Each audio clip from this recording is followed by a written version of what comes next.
नमस्कार साथियों, मेरे इस YouTube चैनल पर आप सबका स्वागत है। तो बहुत अच्छा लगा होगा। कल का जो हमने वीडियो किया था 2000 प्रश्नों की महामैराथन सीरीज़ हमारी चल रही है और आज ये उस मैराथन के क्रम में हमारी दूसरी क्लास है। कल हमने एक क्लास की थी जो कि हमारी हुई थी आपके आदिकाल के ऊपर, और आज 26 जनवरी का दिन यानी ये गणतंत्र दिवस का दिन, और आज का जो हमारा टेस्ट सीरीज़ होने वाली है 50 प्रश्न होने वाले हैं भक्ति काल के संत काव्य धारा वाला जो टॉपिक होता है उसको लेकर के हम आज कंप्लीट करने वाले हैं अपने 50 प्रश्न। तो निश्चित रूप से अपनी पेन और अपनी कॉपी भी साथ में लेकर के चलिए। क्वेश्चन पेपर सॉल्व करने के साथ साथ आपको अपने नोट्स भी बनाने हैं। ये चीज़ आपने हम मुझसे ये वादा किया था कमेंट सेक्शन में कि हम इस तरह से करेंगे, अच्छे से तैयारी करेंगे, इसलिए निश्चित रूप से आपको करनी है। आज की हमारी दूसरी क्लास है तो संत काव्य धारा हम लोग शुरू करने वाले हैं। तो पहला क्वेश्चन आपके सामने रख रहा हूँ, बिल्कुल आपको कॉपी रखनी है, पेन रखनी है साथ में, और अब हम लोग शुरू करने वाले हैं। ठीक है, तो जुड़िए फटाफट और हम पहला क्वेश्चन रखने वाले हैं। ठीक है, तो पहला क्वेश्चन देखिए। पहला क्वेश्चन भक्तिकाल के उद्भव के ही संबंध में कि भक्ति शब्द का उल्लेख सर्वप्रथम किस ग्रंथ में मिलता है। भक्ति शब्द का उल्लेख सर्वप्रथम किस ग्रंथ में मिलता है। ए श्रीमद् भागवत, बी श्वेताश्वेतर उपनिषद, सी ऋग्वेद में मिलता है आपका। इसका सही उत्तर क्या होगा जल्दी से बताइए। हाँ, इसका सही उत्तर होगा बी श्वेताश्वेतर उपनिषद। ठीक है, तो सही दिया है, जिसने बी दिया है उसका सही उत्तर है। तो ऑप्शन नंबर बी श्वेताश्वेतर उपनिषद में भक्ति शब्द जो है पहली बार आता है। ठीक है, तो ये ध्यान रखना है आपने, नोट करिए पहले क्वेश्चन को कि उस भक्ति काल का भक्ति शब्द का प्रथम उल्लेख जो मिलता है वो श्वेताश्वेतर उपनिषद में मिलता है। अगला क्वेश्चन देखिए, भक्ति शब्द की उत्पत्ति किस धातु से हुई है, यानी कि जो भक्ति शब्द है उसकी उत्पत्ति किस धातु से मानी गई है। तो ए भुक्त, बी भो, सी भज या फिर डी भा। तो इसका सही उत्तर क्या होगा जल्दी से बताइए। इसका सही उत्तर होगा ऑप्शन नंबर सी भज धातु, सॉरी। ठीक है, तो भज धातु से बना है भक्ति। ठीक है, तो जिसने भज कहा है ऑप्शन नंबर सी जिसने कहा है उसका सही उत्तर है। ठीक है, अगला क्वेश्चन देखिए, साथ में नोट भी करते रहना है। ठीक है, वीडियो पॉज करके आपको फटाफट अपना नोट्स भी तैयार करते रहना है, इस तरह से ही हम लोग पढ़ने वाले हैं। ठीक है, अगला क्वेश्चन देखिए, और क्वेश्चन नंबर 3, भक्तिकाल को लोक जागरण किसने कहा है। भक्तिकाल को लोक जागरण किसने कहा है। ए Hazari Prasad Dwivedi, B George Grierson, सी रामविलास शर्मा या फिर डी रामचंद्र शुक्ल। तो भक्तिकाल को लोक जागरण किसने कहा है, इसका सही उत्तर होगा आपका, जल्दी से बताइए जिस जिसको आता है। इसका सही उत्तर होगा आपका ऑप्शन नंबर ए आचार्य हजारी प्रसाद द्विवेदी। आचार्य हजारी प्रसाद द्विवेदी ने भक्तिकाल को लोक जागरण कहा है। ठीक है, तो ग्रियर्सन ने क्या कहा है, स्वर्ण युग कहा है। ग्रियर्सन ने क्या कहा है, स्वर्ण युग कहा है। रामविलास शर्मा ने क्या कहा, लोक जागरण काल कहा है। ये चीज आपने ध्यान देनी है। ठीक है, लोक जागरण काल। और भक्तिकाल को भक्तिकाल सबसे पहले किसने कहा, तो रामचंद्र शुक्ल ने कहा। तो भक्तिकाल को सबसे पहले भक्तिकाल, और वहां से फिर सबने ही भक्तिकाल कहना शुरू किया। तो भक्तिकाल को भक्तिकाल सबसे पहले किसने कहा था, आचार्य रामचंद्र शुक्ल ने कहा था। फटाफट नोट करिए, पूरी की पूरी टेबल बनानी है आपको कि भक्तिकाल को किसने क्या कहा है। हजारी प्रसाद द्विवेदी ने लोक जागरण कहा है, जॉर्ज ग्रियर्सन ने स्वर्ण युग कहा है, रामविलास शर्मा ने लोक जागरण काल कहा है। इन दोनों के बीच कंफ्यूजन मत करना। और डी रामचंद्र शुक्ल ने भक्तिकाल कहा है सबसे पहले, और सबसे ज्यादा भक्तिकाल ही कहा जाता है। अगला क्वेश्चन देखिए, मिश्र बंधुओं ने भक्तिकाल को क्या नाम दिया। ठीक है, अगला क्वेश्चन देखिए, मिश्र बंधुओं ने भक्तिकाल को क्या नाम दिया। ए पूर्व मध्यकाल, बी माध्यमिक काल, ये काल होना चाहिए। ठीक है, ये काल है, काल। सी भक्तिकाल या फिर डी मध्यकाल। तो जल्दी से बताइए कमेंट करके कि इसका सही उत्तर क्या होने वाला है। तो इसका सही उत्तर होगा आपका जल्दी बताइए। तो इसका सही उत्तर है मिश्र बंधुओं ने भक्तिकाल को क्या कहा है। इसका सही उत्तर है आपका ऑप्शन नंबर बी माध्यमिक काल। ठीक है, फटाफट से इसका सही उत्तर होगा आपका ऑप्शन नंबर बी माध्यमिक काल। ठीक है, अगला क्वेश्चन देखिए। अगला क्वेश्चन, कृष्ण के सॉरी यहाँ पे ये फिर से ये कृष्ण नहीं था, यार मिसप्रिंट हुआ है, सॉरी। दक्षिण के, इसको इस तरह से पढ़ेंगे आप लोग। दक्षिण के शैव भक्तों को क्या कहा जाता है। आपको बताना है दक्षिण के शैव भक्तों को क्या कहा जाता है। जल्दी से कमेंट करके बताना है कि दक्षिण के शैव भक्तों को क्या कहा जाता है। ठीक है, तो दक्षिण के भक्तों को अलवार, बी नयनार, सी वैष्णव या डी हठ योगी। शैव भक्त पूछा गया है, जल्दी से बताने। और शैव भक्तों को क्या कहा जाता है, नयनार कहा जाता है, ठीक है।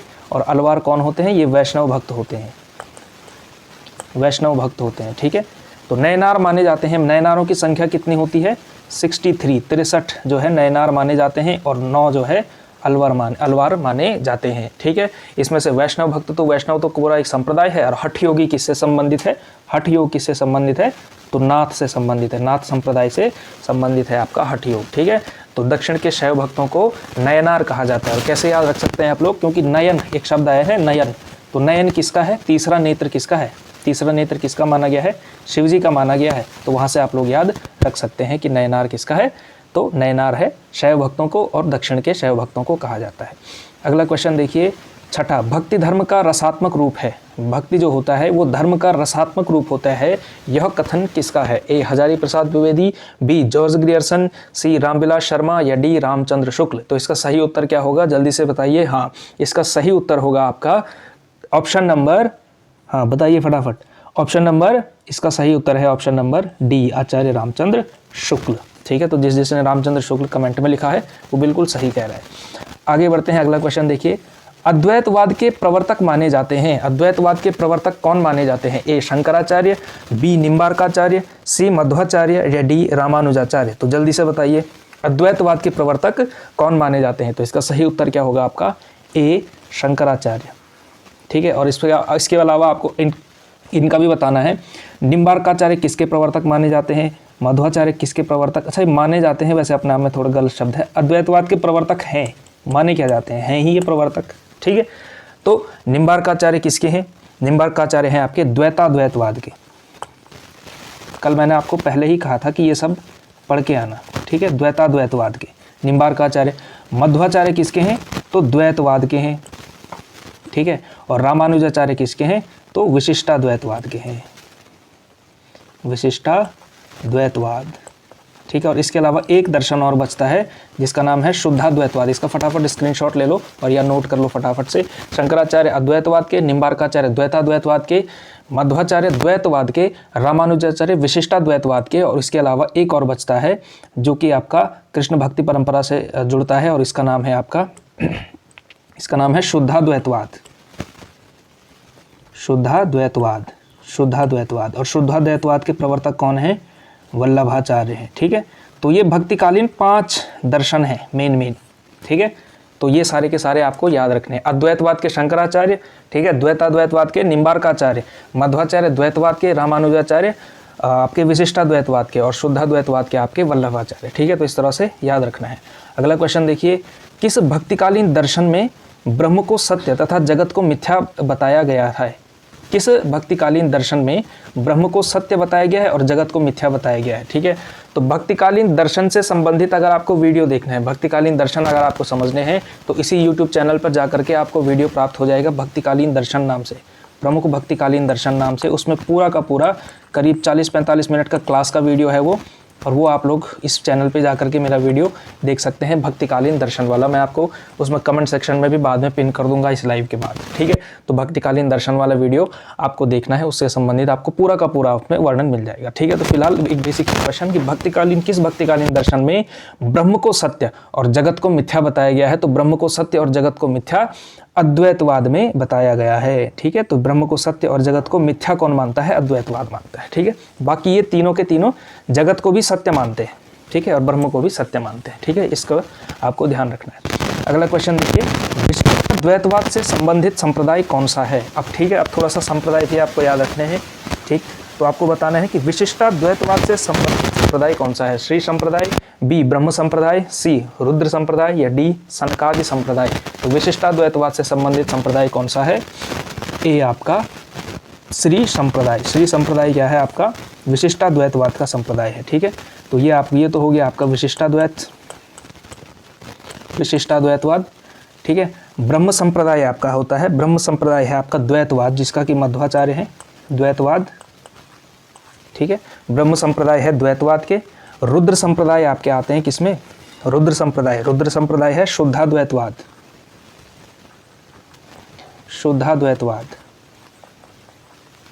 शुद्धाद्वैतवाद। और सनकादि संप्रदाय जो आता है, तो सनकादि संप्रदाय द्वैताद्वैतवाद, जो कि निम्बार्काचार्य का संप्रदाय था, द्वैतवाद। ठीक है, तो ये चीज़ें आपको याद रखनी है। और इनमें से केवल अद्वैतवाद का कोई एक संप्रदाय नहीं है, इन चार बाकी चारों के कोई ना कोई संप्रदाय उसमें स्थापित है। ठीक है, तो श्री संप्रदाय विशिष्टाद्वैतवाद, ब्रह्म संप्रदाय द्वैतवाद, रुद्र संप्रदाय शुद्धाद्वैतवाद, सनकादि संप्रदाय द्वैताद्वैतवाद। ठीक है, तो ये भी आपको याद करना है। यहाँ सभी प्रश्न पूछे जाने की संभावना है। इन 50 प्रश्नों में आप देखेंगे कि भक्तिकाल के उद्भव के संबंध में और संत काव्य धारा के संबंध में कोई भी टॉपिक छूटने वाला नहीं है। तो फटाफट नोट्स भी आपको साथ में बनाते रहने हैं। ठीक है, अगला क्वेश्चन देखिए, आगे बढ़ते हैं और उत्तर भी आपका इसके साथ तैयार होना चाहिए कि भक्तिकाल के उद्भव में आचार्य रामचंद्र शुक्ल ने कौन सा कारण माना है। तो इनमें से कौन सा कारण है जो आचार्य रामचंद्र शुक्ल ने माना है कि भक्तिकाल का उद्भव किस वजह से हुआ था। ठीक है, ए ईसाई धर्म का आगमन, बी भारतीय चिंताधारा का स्वाभाविक विकास, सी मुस्लिम आक्रमण से पराजय के कारण हताश जाति तथा सांस्कृतिक संकट, या डी भक्ति आंदोलन एक जातीय और जनवादी आंदोलन। तो इनमें से कौन सा जो है भक्तिकाल के उद्भव के बारे में आचार्य रामचंद्र शुक्ल की स्थापना है। तो सही उत्तर बताइए फटाफट से। हाँ, तो इसका सही उत्तर होगा जिसने 10वें क्वेश्चन का उत्तर दिया है, 10वें क्वेश्चन का उत्तर जिसने सी कहा है वो बिल्कुल सही है, बाकी लोग गलत हैं। ठीक है, आचार्य रामचंद्र शुक्ल ने क्या कहा है कि मुस्लिम आक्रमण जब यहाँ पर हुआ तो उसके बाद जो हताश जाति थी, हिंदू जाति थी, उनके पास यानी कि भगवान का भजन करने के अलावा और दूसरा रास्ता ही क्या था। ठीक है, तो ये रास्ता ही नहीं था जब, तो इस वजह से भक्तिकाल आया है। ये जो स्थापना थी ये तो थी आपके आचार्य रामचंद्र शुक्ल की, लेकिन इसका काउंटर अलग अलग लोगों ने अलग अलग किया है। भारतीय चिंताधारा का स्वाभाविक विकास बताया है HP द्विवेदी यानी कि हजारी प्रसाद द्विवेदी ने। हम शॉर्ट फॉर्म में HP द्विवेदी लिखते हैं अपनी जगह की कमी की वजह से। ठीक है, तो हजारी प्रसाद द्विवेदी जी ने क्या कहा है भक्तिकाल के बारे में।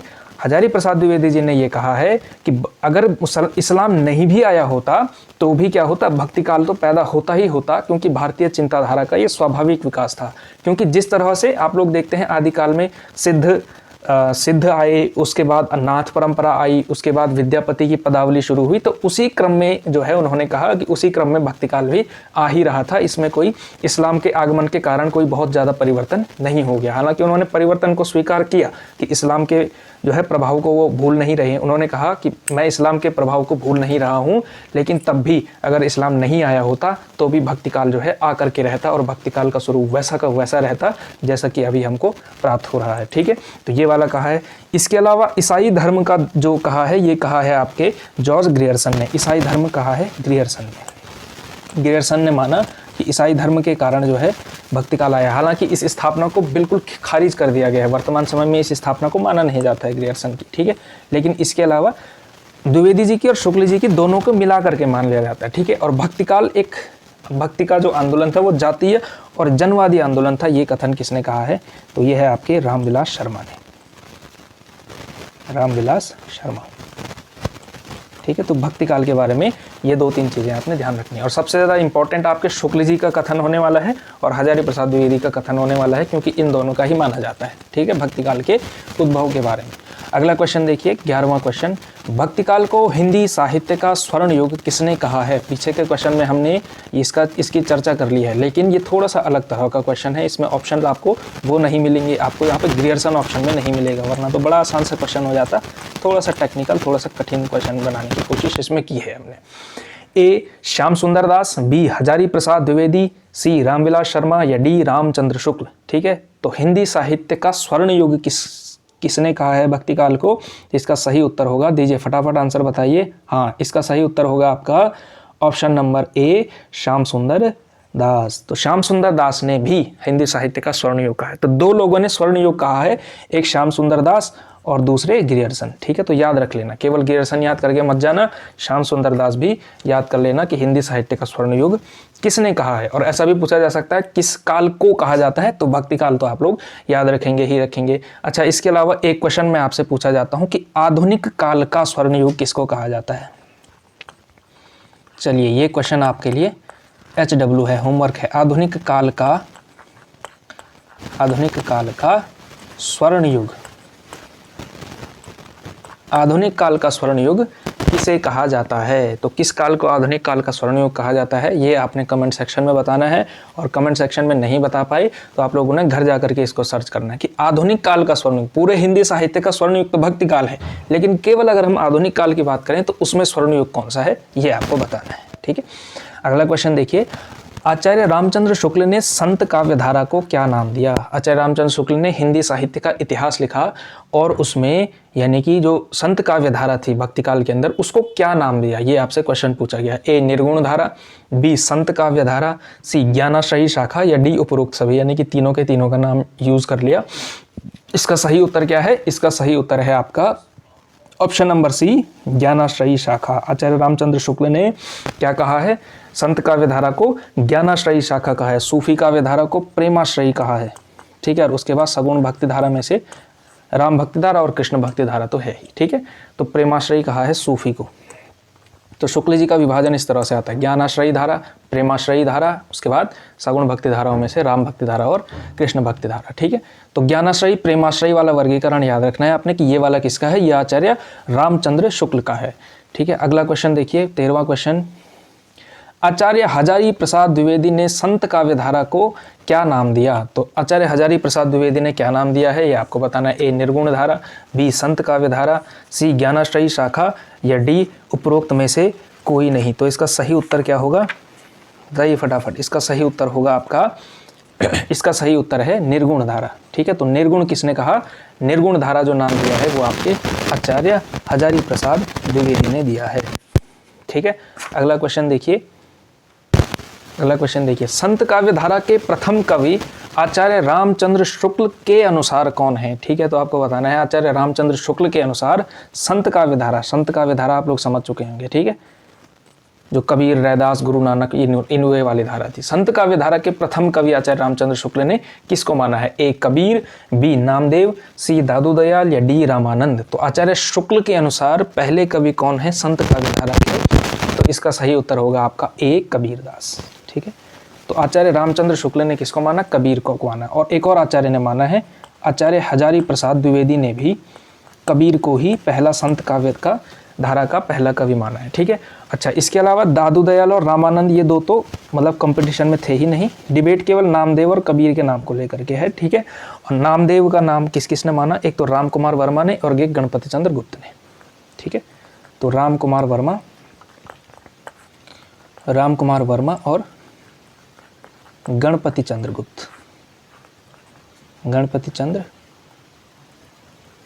गुप्त, ठीक है। तो ये माना है नामदेव। तो नामदेव और कबीर दो लोगों पे डिबेट चलती है, ठीक है।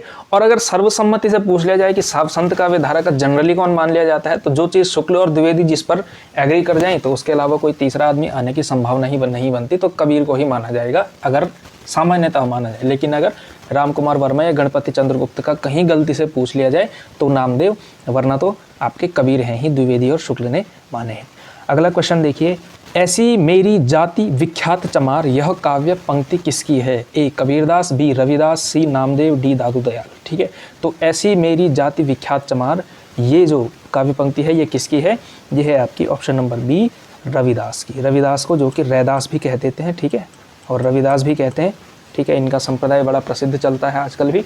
और ऐसी मेरी जाति विख्यात चमार ये घोषणा की थी, ठीक है। रविदास के बारे में ये एक बड़ी महत्वपूर्ण बात आपको याद रखनी चाहिए कि एक छोटी जाति में, यानी तथाकथित छोटी जाति में जिसको कहा जाता है, एक तथाकथित छोटी जाति में पैदा होने के बावजूद भी इनको जो है अपनी जाति के ऊपर कोई शर्म का भाव नहीं आता है, ठीक है। तो अपनी कॉम्प्लेक्स में नहीं रहते हैं, इन्फीरियोरिटी कॉम्प्लेक्स में नहीं रहते हैं कि मैं छोटी जाति में पैदा हुआ। ये धूमधाम से अपनी जाति बताते हैं और इनका जो है एक तरह से मानना यह है कि छोटी जाति में पैदा होने से व्यक्ति जो है मतलब छोटा नहीं हो जाता, ठीक है। तो इन्होंने धूमधाम से अपनी जाति बताई कि हम तो चमार जाति के हैं, ठीक है। तो रविदास के बारे में इसलिए ये पंक्ति महत्वपूर्ण है, ठीक है। ऐसे ही महत्वपूर्ण नहीं हो जाती है कोई भी पंक्ति, ठीक है। तो आप कोई भी किसी भी तरह का एक तरह का फ्रस्ट्रेशन या इन्फीरियोरिटी कॉम्प्लेक्स का भाव नहीं है इनको अपनी जाति को लेकर के, ठीक है। अगला क्वेश्चन देखेंगे, रविदास के कितने पद गुरु ग्रंथ साहिब में संकलित हैं? गुरु ग्रंथ साहिब आप लोग जानते हैं सिख धर्म का पवित्र ग्रंथ, ठीक है। तो गुरु ग्रंथ साहिब में रविदास के कितने पद संकलित हैं? 35, 40, 50 या 85? तो सही उत्तर है आपका ऑप्शन नंबर, हाँ बताइए फटाफट, 16वें का option number B, option number B 40 पद जो है गुरु ग्रंथ साहिब में संकलित है। अगला क्वेश्चन देखिए, 17वां क्वेश्चन, संत कबीर दास का जन्म कब हुआ था? और ये है आपका एनसीईआरटी का सीधा सीधा क्वेश्चन, ठीक है। ये वर्णन तो आपको एनसीईआरटी में भी मिलेगा। तो किस ईस्वी में हुआ था? 1397, 1402, 1398, 1399। तो इसका सही उत्तर क्या होने वाला है? इसका सही उत्तर है आपका ऑप्शन नंबर सी, 1398 ईस्वी में संत कबीरदास का जन्म हुआ था। ठीक है, तो इस तरह से। अगला क्वेश्चन देखिए, कबीरदास के गुरु कौन थे? तो कबीरदास के गुरु थे ए नामदेव, बी रामानंद, सी गोरखनाथ, डी धर्मदास। ठीक है, तो कबीरदास के गुरु का नाम क्या था? बताइए फटाफट। ऑप्शन नंबर बी रामानंद जो है कबीरदास के गुरु का नाम था रामानंद। बहुत सही। तो रामानंद क्या थे? कबीरदास के गुरु थे। ठीक है, और एक और परंपरा थी जो, क्योंकि कबीरदास का जो संप्रदाय है कबीरपंथी संप्रदाय, उसको हिंदू भी मानते हैं, मुस्लिम भी मानते हैं। तो मुस्लिम जो धर्मावलंबी हैं वो मानते हैं कि कबीरदास के गुरु कौन थे? शेख तकी नाम के एक सूफी। हालांकि हजारी प्रसाद द्विवेदी जी ने, जब भविष्य में आप लोग थोड़ा सा अध्ययन आगे बढ़ाएंगे अपना, तो आप लोग देखेंगे हजारी प्रसाद द्विवेदी जी ने इसके बारे में कहा है कि जिस सम्मान के साथ कबीरदास जी ने रामानंद का नाम ले रखा है ना, उस सम्मान के साथ और उतने आदर के भाव के साथ शेख तकी का नाम नहीं ले रखा है। ठीक है, तो इससे ये साबित एक तरह से ये होता है कि कबीरदास ज़्यादा गुरु किसको मानते थे? रामानंद को मानते थे। शेख तकी को उतना महत्व उन्होंने नहीं दिया। तो इसलिए ये भी तथ्य ज़्यादा पुष्ट होता है कि रामानंद जो है कबीर के गुरु माने जाते हैं, और सामान्यतः रामानंद को ही स्वीकार कर लिया जाता है, क्योंकि खुद कबीरदास ने रामानंद को खूब महत्व दिया है, बहुत आदर के साथ उनका नाम लिया हुआ है। ठीक है, तो जो भी उनके गुरु से संबंधित जितने भी पद हैं, तो उसमें उन्होंने ऐसा लगता है कि रामानंद को ही अपने मन में धारण करके वो पद उनकी रचना की है पदों की। ठीक है, अगला क्वेश्चन देखिए, कबीर ग्रंथावली का संपादन किसने किया?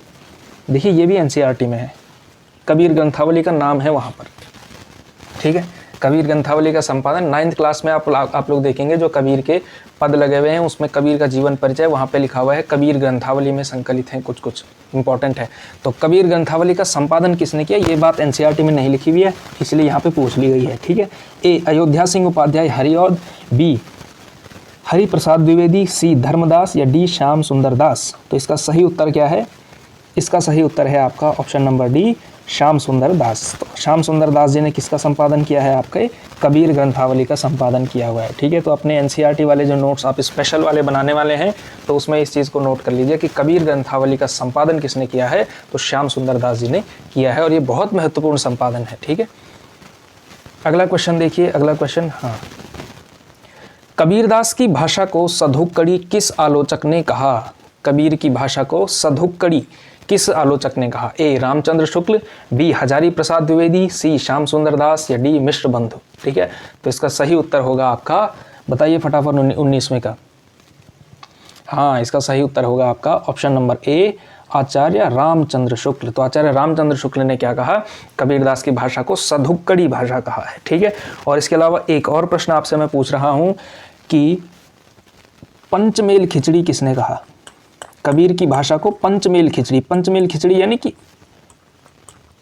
पंचमेल खिचड़ी यानी जो 5 प्रकार की भाषाओं का एक संग्रह। कबीर की भाषा, क्योंकि कबीर के बारे में आप लोग जानते हैं कि कबीर जो है बहुत पढ़े लिखे व्यक्ति नहीं थे। अब जब पढ़ा लिखा व्यक्ति नहीं होता है तो ज्ञान वो कहाँ से प्राप्त करेगा? सत्संग से करेगा, यानी कि सुन करके करेगा, और सुनेगा तो अलग अलग लोगों को सुनेगा, तो इस वजह से भाषा भी अलग अलग लोगों की आ जाएगी। तो इसलिए जब कबीर की जो रचनाएं थी उसमें जो है राजस्थानी भी मिल जाती है, ब्रजभाषा भी मिल जाती है, खड़ी बोली भी मिल जाती है, तो इस तरह की अनेक प्रकार की भाषाएं जो है उनके जो है रचना उसमें मिलती हैं, और इस वजह से पंचमेल खिचड़ी कहा गया कबीर की भाषा को। और ये किसने कहा है? तो ये कहा है श्याम सुंदर दास जी ने। ठीक है, तो श्याम सुंदर दास ने पंचमेल खिचड़ी कहा और रामचंद्र शुक्ल ने सधुक्कड़ी भाषा कहा है। ठीक है, याद रखने लायक तथ्य है, और अच्छा सा क्वेश्चन बनता है, इससे क्वेश्चन आने की संभावना होती है। ठीक है, जो इस तरह से थोड़ा आगे बढ़ करके पढ़ाई नहीं करता है उसी के लिए क्वेश्चन पेपर कठिन होता है। ठीक है, जो थोड़ा सा अवेयरनेस के साथ थोड़ा अवेयर होकर के पढ़ाई करता है उसके लिए जो है पेपर बहुत कठिन नहीं होता है। ठीक है, तो इस तरह से ये चीज़ भी आपको अपने नोट्स में ऐड करनी है कि पंचमेल खिचड़ी श्याम सुंदर दास, ठीक है, और सधुक्कड़ी शुक्ल जी, आचार्य रामचंद्र शुक्ल। कबीरदास के प्रसिद्ध ग्रंथ बीजक में संकलित है, यानी कि बीजक में कौन कौन से इसमें से संकलित हैं? साखी, सबद, रमैनी, या डी उपरोक्त सभी। तो इसका सही उत्तर होगा आपका ऑप्शन नंबर डी, उपरोक्त सभी। देखिए, जो बीजक है इनका प्रमाणिक ग्रंथ जो सबसे ज़्यादा माना जाता है, और कबीर पंथी संप्रदाय में जिसको एक तरह से धर्म ग्रंथ के रूप में लिया जाता है उसी बीजक को। तो बीजक में क्या क्या संकलित है? बीजक के 3 हिस्से हैं, साखी, सबद और रमैनी। ठीक है, तो साखी, सबद, रमैनी बीजक में संकलित है। ठीक है, बीजक से संबंधित 1-2 प्रश्न अभी और भी आने हैं। ठीक है, तो वहाँ हम बीजक के बारे में थोड़ा और डिटेल में समझ लेंगे। अगला क्वेश्चन देखिए, कबीर के सुमिरन को अंग, गुरुदेव को अंग, विरह को अंग, माया को अंग, ये विरह है, ठीक है ना, विरह को अंग, माया को अंग आदि किसमें रचित हैं? तो आपको बताना है कि ये सारा जो हिस्सा है, सुमिरन को अंग, गुरुदेव को अंग, विरह को अंग, माया को अंग, ये वाले जो पद आते हैं ये किसमें रचित हैं? साखी, सबद, रमैनी या उपरोक्त सभी। तो आपको सही उत्तर होगा आप में इसमें साखी में संकलित है, ठीक है। तो जो साखी वाला हिस्सा है उसमें गुरु की महिमा और विरह जो है, ईश्वर से एक तरह से प्रेम स्थापित करते हुए ऐसा दिखाना कि हम जो है ईश्वर के प्रेम में जो है विरह के विरहिणी के रूप में है, और ईश्वर की माया किस तरह से है, इन सब का वर्णन आपको साखी में मिलता है, ठीक है। शब्द में मिलता है एक तो आपका गुरु की जो वाणी है, और इसके अलावा हठ योग से संबंधित बातें इसमें मिलती हैं।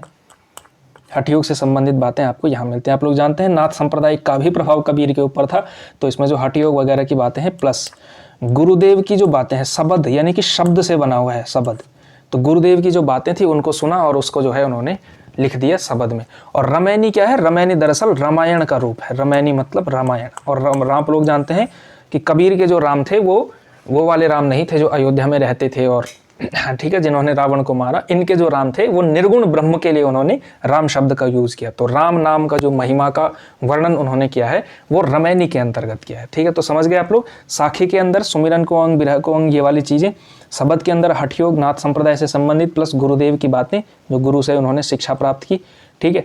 और सी में रमैनी यानी राम नाम की महिमा रमैनी में संकलित है। तो इस तरह से आपका बीजक पूरा का पूरा हो जाता है, ठीक है। अगला क्वेश्चन देखिए, कबीर की वाणी का संग्रह बीजक नाम से किसने किया? ठीक है, अच्छा सा क्वेश्चन है, आ सकता है। कमाल ने, धर्मदास ने, सुंदरदास ने या फिर श्याम सुंदर दास ने, ठीक है। तो इसका सही उत्तर होगा ऑप्शन नंबर बी, धर्मदास ने, ठीक है। धर्मदास जो कि इनके शिष्य थे, उन्होंने बीजक नाम का संकलन निकाला था। और कब निकाला था? 1464 ईस्वी में, ठीक है। तो कबीर की जो है 1464 ईस्वी में बीजक नाम से रचना संग्रह निकला था, ठीक है। और धर्मदास ने निकाला था।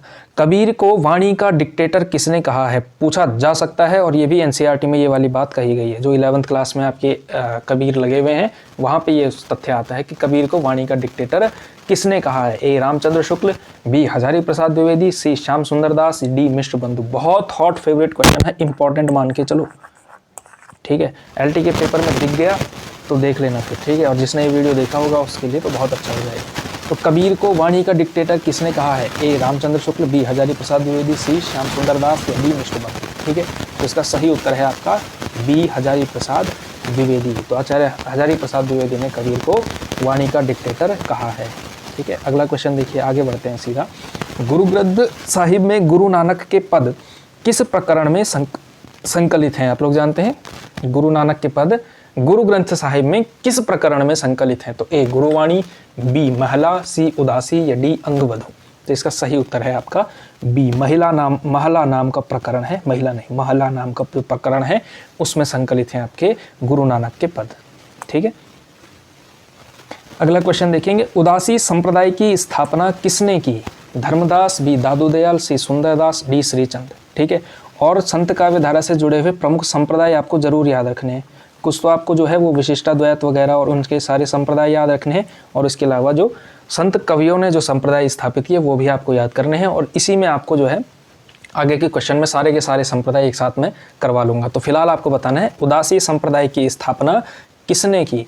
तो उदासी संप्रदाय की स्थापना आपकी की है आपकी, इसका सही उत्तर है डी श्रीचंद, ठीक है। श्रीचंद जो कि नानक के पुत्र थे, गुरु नानक देव के पुत्र थे, और इन्होंने क्या किया? उदासी संप्रदाय की स्थापना की। और नानक जी ने तो आप लोग जानते हैं सिख धर्म की स्थापना की है, सिख संप्रदाय की स्थापना की है, ठीक है। तो श्रीचंद उदासी संप्रदाय के संस्थापक हैं। अगला क्वेश्चन देखिए, गुरु नानक के बारे में असत्य कथन आपको बताना है। इसमें गुरु नानक के बारे में असत्य कथन है। इन्होंने विदेशी आक्रमणकारियों के खिलाफ आवाज उठाई, बी इन्होंने वर्ण व्यवस्था और कर्मकांड का विरोध किया, सी इन्होंने नारी की निंदा की, या डी यह हिंदू मुस्लिम एकता के पक्षधर थे। तो आपको बताना है कि सही कथन इनमें असत्य कथन इनमें से कौन सा है, यानी कि 3 सत्य हैं और चौथा असत्य। थोड़ा सा मैं आपको टाइम इसमें दे रहा हूँ, ठीक है। फटाफट 10 सेकंड के अंदर बताइए इसका सही आंसर क्या होगा, ठीक है। हाँ, तो इसका सही उत्तर होगा आपका ऑप्शन नंबर सी, ठीक है। इन्होंने नारी की निंदा की, ये बात गलत है, ठीक है। इन्होंने नारी की निंदा नहीं की, ठीक है। अच्छा है क्या, दरअसल क्योंकि ये संत कवि थे और संत कवि आप लोग जानते हैं थोड़ा सा विरक्त सांसारिकता से माने जाते थे, तो उस टाइम का ट्रेंड ये बन चुका था कि एक तरह से नारी की निंदा करने का जो है भाव जो है बनता ही रहता था। लेकिन गुरु नानक देव एक ऐसे संत कवि हैं, मतलब लगभग अकेले ऐसे संत कवि माने जाते हैं जिन्होंने नारी की निंदा नहीं की, वरना सारे संत कवियों में एक तरह से होड़ है कि नारी की निंदा करनी है, ठीक है। जो स्त्री जाति है उसको उसको एक खराब तरह से प्रदर्शित करना है, उसके बारे में गलत बातें कहना कि जो है स्त्री का साथ अच्छा नहीं होता है वगैरह वगैरह। अगला क्वेश्चन देखिए, उसी से जुड़ा हुआ है, ठीक है। तो उन्होंने नारी की निंदा नहीं की है। गुरु नानक के बारे में ये चीज़ आपको ध्यान देनी है। विदेशी आक्रमणकारियों के खिलाफ आवाज़ उठाने वाले अकेले आदमी हैं गुरु नानक, ठीक है। और हिंदू मुस्लिम एकता के पक्षधर थे। वर्ण व्यवस्था और कर्मकांड का उन्होंने विरोध किया है, ठीक है। अगला क्वेश्चन देखिए, इसी से जुड़ा हुआ, नारी की झाई पड़त अंधा होत भुजंग, यह किस कवि की उक्ति है? यह किस कवि की उक्ति है, युक्ति नहीं। यह किस कवि की उक्ति है? तो यह है आपकी ए कबीरदास, बी दादू दयाल, सी गुरु नानक, डी रविदास, ठीक है। तो इसका मैं पहले मतलब समझा देता हूँ। नारी की झाई पड़त, नारी की झाई पड़त यानी कि नारी की परछाई पढ़ करके अंधा हो तो भुजंग, यानी कि भुजंग किसको कहते हैं? सांप को भी, ठीक है। तो बड़ा एक खराब सा कथन दिया हुआ है कि नारी की परछाई पड़ती है तो क्या होता है? सांप भी अंधा हो जाता है, ठीक है। तो इस तरह का बड़ा खराब सा कथन है अगर आप आज के आलोक में देखेंगे, लेकिन ये फिर भी कहा है कि एक संत कवि ने कहा है, और ये कहा है आपके, जल्दी से बताइए। हाँ, इसका सही उत्तर होगा आपका ए कबीरदास, ठीक है। तो कबीरदास ने नारी की निंदा की है। मैंने आपको बताया गुरु नानक एक ऐसे संत कवि मिलते हैं जिन्होंने नारी की निंदा नहीं की, वरना कबीरदास तो नारी की निंदा कर रहे ही हैं, ठीक है। तो ये तो कबीरदास की बहुत सारी अच्छाइयाँ थी, लेकिन एक दो चीज़ें, हर आदमी की लिमिटेशन होती है, ठीक है। और कभी कभी क्या होता है ना, समाज में जो बातें चल रही होती हैं, कवि उससे पूरी तरह से न्यूट्रल हर तरह से तो नहीं रह सकता। देखिए कबीर ने हर चीज़ का विरोध करना शुरू, वर्ण व्यवस्था का विरोध कर पाए, वो कर्मकांड का विरोध कर पाए, हिंदू मुस्लिम की एकता की बात करी, समाज में जोड़ना कैसे है, इस तरह की बातें कही, ठीक है। और हर तरह के सामाजिक सुधार के वह आदमी थे। लेकिन नारी वाली जो बात थी, यहाँ पे जो है कबीरदास चूक जाते हैं, ये हमको कहना पड़ेगा यहाँ पे, ठीक है। तो कबीरदास की ये पंक्ति है, ये चीज़ आपको ध्यान रखनी है, ठीक है। और ये क्वेश्चन मैंने ज़्यादातर आपको वहाँ ये कॉन्सेप्ट समझाने के लिए किया था कि उस टाइम पे संत काव्यधारा में ज़्यादा नारी की निंदा करने वाली बात रहती थी, ठीक है। अगला क्वेश्चन देखिए, तलफे बिन बालम मोर जिया किसकी काव्य पंक्ति है? बड़े अच्छा है। तलफे बिन बालम मोर जिया, दिन नहीं चैन रात नहीं निंदिया, तलफ तलफ के भोर किया। तलफे यानी तड़पे, है ना। तो तड़पे बिन बालम मोर जिया, और यहाँ पे बालम का अर्थ क्या है? बालम वैसे तो यानी पति या प्रेमी के लिए यूज होता है, लेकिन यहाँ पे ईश्वर के लिए, ईश्वर को जब पति या प्रेमी माना गया है और उसके बाद क्या है, उसके विरह में ये गीत गाया गया है। तो ये कथन, ये जो काव्य पंक्ति है, ये किसकी है? इसका सही उत्तर है आपका, जल्दी से बताइए, दादू दयाल, गुरु नानक, सी रविदास, डी कबीरदास। सही उत्तर है आपका option number D Kabirdas. Kabirdas इसका सही उत्तर होगा। अगला क्वेश्चन देखिए, कबीरदास के बारे में असत्य कथन है। कबीरदास के बारे में असत्य कथन आपको बताना है। कबीरदास ने नारी की निंदा की, यह वर्ण व्यवस्था के विरोधी थे, ठीक है। नारी की निंदा की, यह वर्ण व्यवस्था के विरोधी थे, इन्होंने धार्मिक कर्मकांड का समर्थन किया, डी इन पर वैष्णव धर्म, सिद्धनाथ, इस्लाम एवं वेदांत आदि सभी का प्रभाव था। तो इसमें से गलत कथन कौन सा है? असत्य कथन आपको चुनना है। तो इसमें से असत्य कथन कौन सा है? सी है, ठीक है। इन्होंने धार्मिक कर्मकांड का विरोध किया है, ठीक है। इन्होंने धार्मिक कर्मकांड का हमेशा विरोध किया, ठीक है। तो काकर पाथर जोड़ के मस्जिद लई बनाई, ता चढ़ी मुल्ला बांग दे, क्या बहरा हुआ खुदाई, इस तरह की बातें कही। या फिर वो वाली बातें कही कि पाहन पूजे हरि मिले तो मैं पूजूं पहाड़, ताते तो चाकी भली पिस खाए संसार। तो आप लोग देख रहे हैं कि धार्मिक कर्मकांड का और इस तरह की बाहर का जो आडंबर है उसका इन्होंने एक तरह से विरोध किया है, ठीक है। तो ईश्वर को भीतर से खोजने की बात इन्होंने कही है, ठीक। परब्रह्म संप्रदाय की स्थापना किसने की? परब्रह्म संप्रदाय की स्थापना किसने की? ए दादू दयाल, बी गुरु नानक, सी रविदास, डी कबीरदास। तो इसका सही उत्तर होगा, इसका सही उत्तर है आपका ए दादू दयाल, ठीक है। परब्रह्म, इसको दादूपंथी संप्रदाय भी कहते हैं और परब्रह्म संप्रदाय भी कहते हैं, ठीक है। तो परब्रह्म संप्रदाय भी आपको ध्यान देना है, ठीक है। तो पहले तो इसको ब्रह्म संप्रदाय कहते थे, लेकिन बाद में जाकर के इसको परब्रह्म संप्रदाय कहा गया। इसको दादू पंथ भी कहते हैं। तो ये आपको ध्यान रखना है, परब्रह्म संप्रदाय के संस्थापक दादू दयाल। जो आप संप्रदाय वाली लिस्ट बना रहे हैं अलग से उसको बनाइएगा, अभी तो रफ वाला करिएगा, लेकिन घर पे जाकर के 1 घंटे में उसको सब बढ़िया से व्यवस्थित करना है। प्रत्येक को संप्रदाय वाली लिस्ट अलग से बनेगी। अगला क्वेश्चन देखिए, दादू पंथ का प्रधान केंद्र कहाँ स्थित है? ए नागपुर, बी बनारस, सी अलवर, डी जयपुर। ठीक है, तो दादू पंथ का प्रधान केंद्र कहाँ स्थित है? ऑप्शन नंबर डी जयपुर में। ठीक है, तो जयपुर में भराने की पहाड़ी नाम का एक स्थान है, भराने की पहाड़ी, जहाँ पर दादू दयाल जी ने जो है शरीर त्यागा था, महासमाधि ली थी। तो भराने की पहाड़ी पड़ती है जयपुर के आसपास, वहाँ उनका प्रधान केंद्र माना जाता है। ठीक है, तो दादू पंथ के बारे में एक इंटरेस्टिंग बात बता दूं, यहाँ पर एक कॉन्सेप्ट चलता है वायु दहन नाम का। वायु दहन का मतलब क्या होता है? यहाँ इनके संप्रदाय में जो जब साधु संत मरते हैं या जो इनको संप्रदाय को मानने वाले जो लोग, जब इनकी मृत्यु होती है तो ना इनको जलाया जाता है ना इनको दफनाया जाता है। ये क्या करते हैं, किसी दूर पहाड़ी पर ले जाकर के शव को ले जाते हैं और फिर उसको पशु पक्षियों को खाने के लिए छोड़ देते हैं। तो इसको इन्होंने वायु दहन नाम दिया, और स्वयं दादू दयाल जी का भी इन्होंने वायु दहन किया था। तो इनके संप्रदाय की यह परंपरा है। ठीक है, इंटरेस्टिंग बात है, भराने की पहाड़ी याद रखिएगा। ठीक है, और जयपुर में है दादू पंथ का प्रधान केंद्र। ठीक है, राजस्थान में बड़ा प्रचलित है दादू पंथ। अगला क्वेश्चन देखिए, हरडे बानी किसकी रचनाओं का संकलन है? तो हरडे बानी किसकी रचनाओं का संकलन है आपका? जल्दी से बताना है। इसका सही उत्तर है आपका ऑप्शन नंबर सी दादू दयाल। ठीक है, आज थोड़ा सा बाहर शोर हो रहा है तो इसलिए थोड़ा सा आगे के क्वेश्चन हम जल्दी में करेंगे। ठीक है, मतलब जल्दी से जल्दी करने की कोशिश करेंगे, बहुत शोर हो रहा है बाहर आज। अगला क्वेश्चन देखिए, दादू दयाल के शिष्यों में शामिल नहीं है। दादू दयाल के शिष्यों में शामिल कौन से आदमी नहीं हैं? गरीबदास, मिस्कीनदास, रज्जब या फिर मलूकदास। तो दादू दयाल के शिष्यों में शामिल कौन नहीं है? तो ऑप्शन नंबर डी मलूकदास जो है शिष्यों में शामिल नहीं है। दादू दयाल के शिष्य आपने याद रखने, गरीबदास, मिस्कीनदास तो 2 पुत्र थे। ठीक है, रज्जब भी इनके शिष्य थे। इसके अलावा थे इनके जगजीवन दास जिन्होंने सत्यनामी संप्रदाय की स्थापना की है। तो जगजीवन दास इनके थे, और जगन्न दास भी इनके शिष्य थे। ठीक है, तो 2 शिष्य और नाम याद रखने हैं, जगजीवन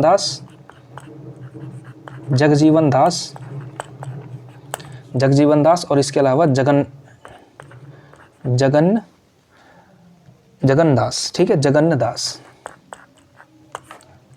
दास। ठीक है, और इसके अलावा एक और नाम आपको याद रखना है, सुंदरदास। तो सुंदरदास भी दादू दयाल के ही शिष्य थे और बड़े प्रसिद्ध कवि हुए हैं। ठीक है, तो ये सब है। अच्छा, सत्यनामी संप्रदाय किसने चलाया? अभी आपको बताया, सत्यनामी संप्रदाय किसने चलाया है? जगजीवन दास ने चलाया, सत्यनामी जगजीवन दास। ठीक है, अगला क्वेश्चन देखिए, किस कवि को श्रृंगार रस की रचनाओं का कट्टर विरोधी माना जाता है? ठीक है, ये थोड़ा अलग इंटरेस्टिंग सा क्वेश्चन है कि किस कवि को श्रृंगार रस की रचनाओं का कट्टर विरोधी माना जाता है। ठीक है, तो ये कई बार 1-2 क्वेश्चन मतलब पेपर परीक्षाओं में पूछा गया है अलग अलग राज्यों की, इस वजह से इस क्वेश्चन को रखा गया है आपकी टेस्ट सीरीज में। ए जगजीवन दास, बी मिस्कीन दास, सी रज्जब या डी सुंदरदास। तो इसका सही उत्तर होगा आपका ऑप्शन नंबर डी सुंदरदास जो कि दादू दयाल के ही शिष्य थे, उन्हें जो है श्रृंगार रस की रचनाओं का कट्टर विरोधी माना जाता है। ठीक है, अगला क्वेश्चन देखिए, गुरु नानक की रचनाओं में शामिल नहीं है। गुरु नानक की रचनाओं में शामिल कौन सा नहीं है? ए जपुजी, बी अंगवधु, सी नसीहतनामा, डी असादीवार। ठीक है, असादीवार। तो इसमें से कौन सा सही है? इसका है बी अंगवधु जो है दादू दयाल की रचनाओं का संकलन है। ठीक है, और ये संकलन किया था आपका जगन्न दास ने किया था।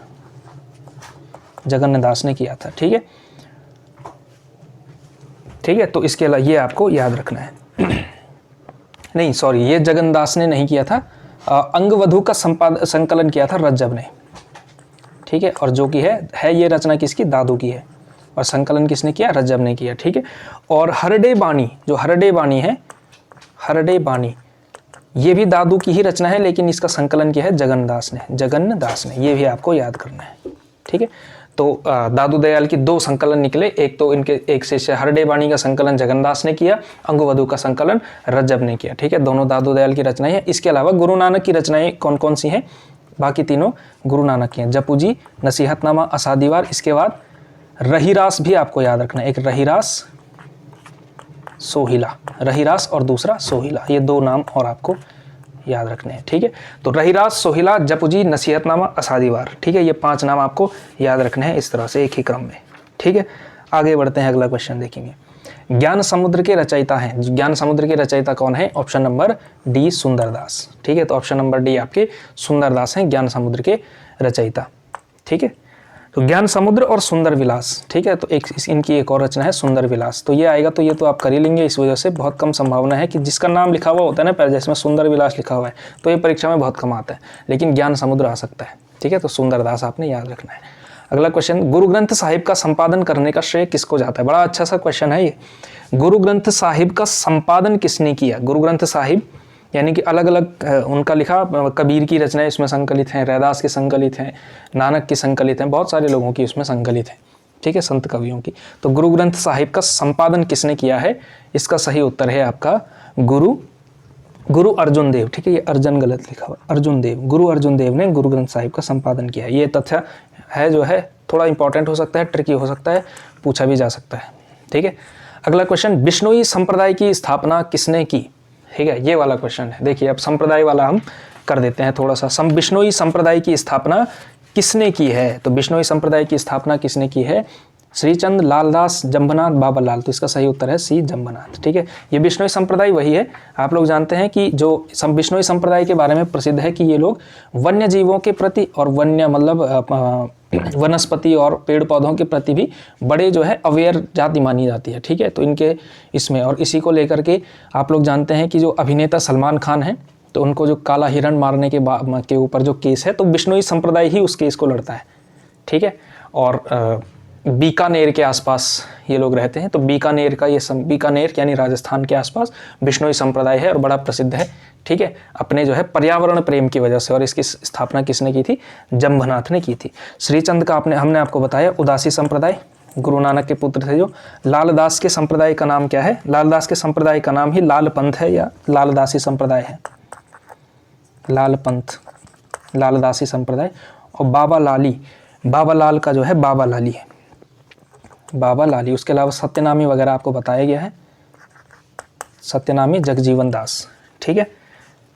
इसके अलावा अगला क्वेश्चन देखिए, साधु संप्रदाय की स्थापना किसने की? तो साधु संप्रदाय वीरभान ने की है, ठीक है। तो इस प्रकार से आपके संप्रदाय वाले जो है आप लोग पूरी लिस्ट बना सकते हैं। तो साधु संप्रदाय वीरभान ने किया है। अगला क्वेश्चन देखिए, दादू पंथ का सत्संग स्थल है, दादू पंथ का सत्संग स्थल कौन सा है? एक संबराथल, बी अलकदरीबा, सी मगहर, सॉरी ये मगहर होना चाहिए, मगहर,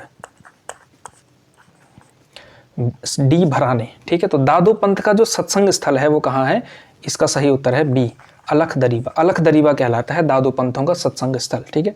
भराने तो एक प्रसिद्ध स्थल है ही, लेकिन भराने क्या है? ये दादू दयाल का मृत्यु स्थल था। मगहर क्या था? कबीरदास का मृत्यु स्थल है।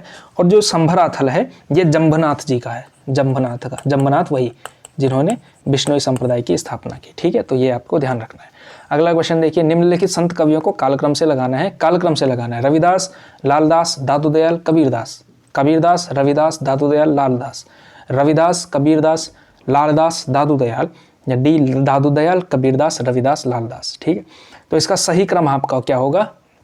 इसका सही क्रम होगा ऑप्शन नंबर सी, रविदास। इसका सही क्रम होगा आपका ऑप्शन नंबर सी, ये वाला रविदास, कबीरदास, लालदास, दादू। तो संत कवियों में से सबसे वरिष्ठ हैं आपके रविदास, ये आपको ध्यान रखना है, ठीक है। उसके बाद कबीरदास का नंबर आता है, उसके बाद जो भी होगा मोर और लेस इसी तरह से पूछा जाएगा, ठीक है। बहुत ज़्यादा यहाँ मतलब कंफ्यूजन क्रिएट नहीं की जाएगी, ठीक है। तो आपको जो है रविदास, फिर कबीरदास, उसके बाद अगर आपने नाम सुनना ही है तो लिख सकते हैं, आप लोग नोट करते रहिए। जंभनाथ, फिर हरिदास निरंजनी, फिर आते हैं आपके गुरु नानक, ठीक है। उसके बाद आते हैं लालदास, दादू दयाल, और सबसे छोटे अगर आप देखेंगे सबसे छोटा इसमें से सुंदरदास आते हैं, ठीक है।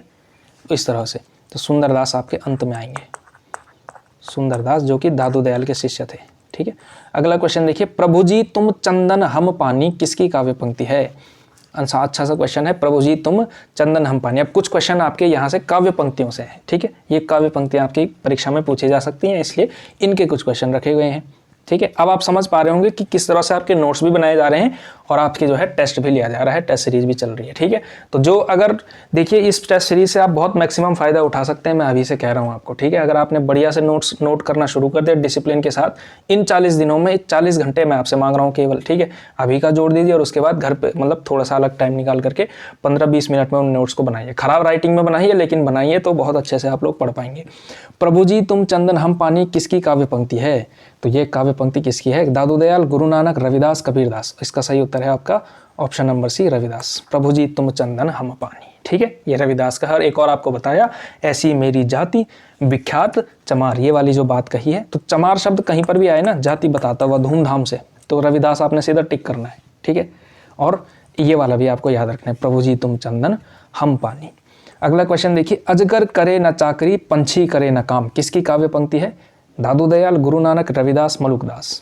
तो इसका सही उत्तर है अजगर करे न चाकरी पंछी करे न काम, दास मलुका कह गए सबके दाता Ram. Option number D Malukdas, ठीक है। इंपॉर्टेंट है ये दोहा, पूछा भी जा सकता है कई बार, आधा ही पूछा जाएगा, दास मलुका वाला कभी नहीं पूछा जाएगा।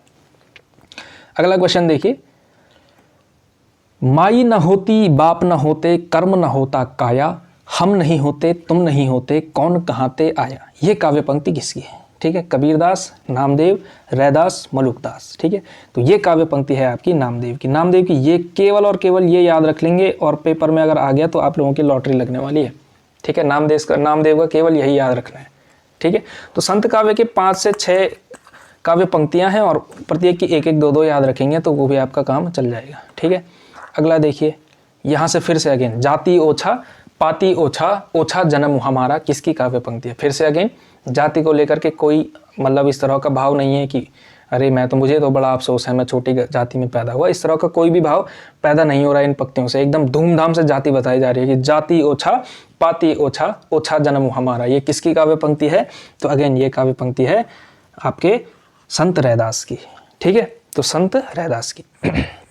अगला क्वेश्चन देखिए, उत्तर भारत में भक्ति का प्रसार करने का श्रेय किसको जाता है? उत्तर भारत में भक्ति का प्रसार करने का श्रेय किसको जाता है? ए रामानुजाचार्य, बी शंकराचार्य, सी रामानंद, डी वल्लभाचार्य। तो इसका सही उत्तर होगा आपका सी रामानंद। शंकराचार्य तो ज्ञान मार्गी आदमी थे।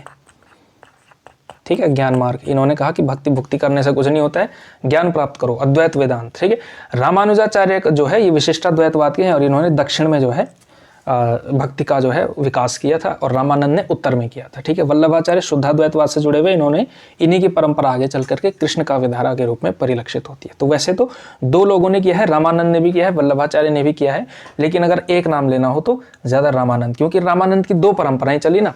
एक चली है आपकी कबीरदास की परंपरा, कबीरदास इनके शिष्य थे, और दूसरी रामानंद की परंपरा जो राम काव्यधारा चली तुलसीदास वाली, वो भी जो आपके रामानंद की ही वजह से चली है। तो उत्तर भारत में भक्ति का प्रसार का श्रेय रामानंद को जाता है।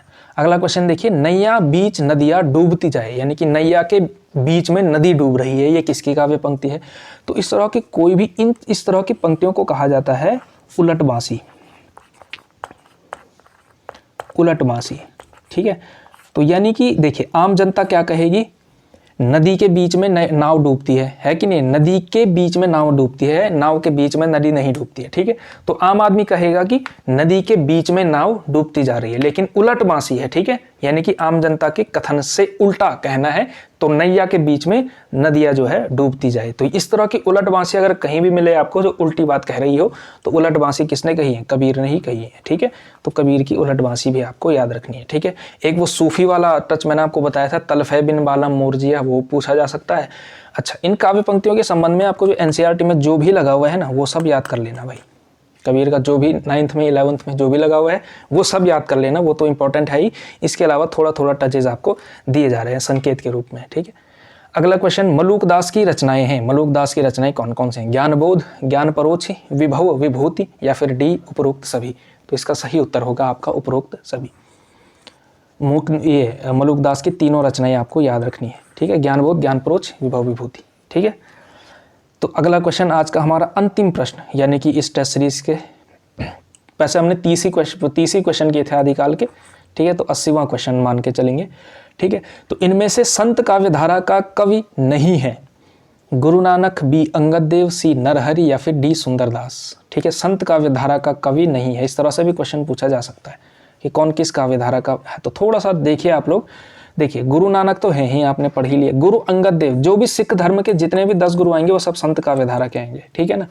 सुंदरदास भी है ही, क्योंकि दादू दयाल के शिष्य हैं। और नरहरि जो हैं, ये जो आते हैं आपके नरहरि, ये राम काव्यधारा के व्यक्ति, राम काव्यधारा के व्यक्ति। ठीक है, तो ये इसका सही उत्तर होगा। संत काव्यधारा के कवि कौन नहीं है? तो नरहरि नहीं है। तो इस तरह से होते हैं आज के हमारे 50 प्रश्न। ठीक है, तो अब आपको क्या करना है, ज़्यादा से ज़्यादा लोगों के बीच इस सेशन को शेयर करना है, इस वीडियो को लाइक करना है और सेशन को शेयर करना है वीडियो को, ठीक है।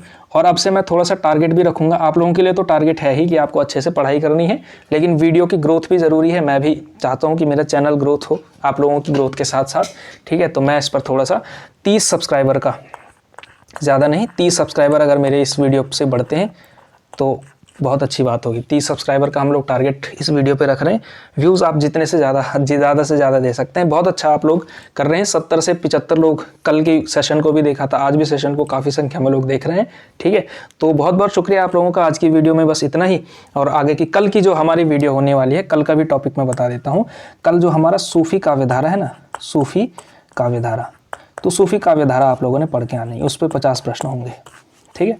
तो सूफ़ी काव्यधारा आपकी 27 जनवरी का टॉपिक है, ठीक है। तो कल आपको सूफ़ी काव्यधारा पढ़ के आनी है।